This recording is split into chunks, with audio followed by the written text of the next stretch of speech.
Hello everyone मु आज dinner बनई अटा रुटी रे एग रोल।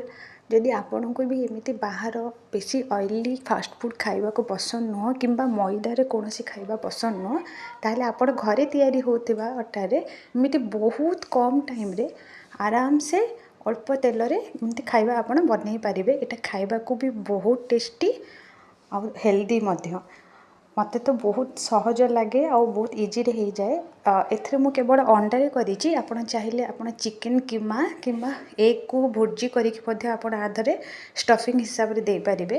आपण बंधाकोबी भी स्लाइस करके दे पारिबे बट मु अकॉर्डिंग टू माय प्रेफरेंस मु केवल एथरे कटा पियाज बस दीटा एग रे जेहेतु बनई थी मुझे एक्सट्रा एग भुर्जी करके दवाई प्रिफर कलिनी।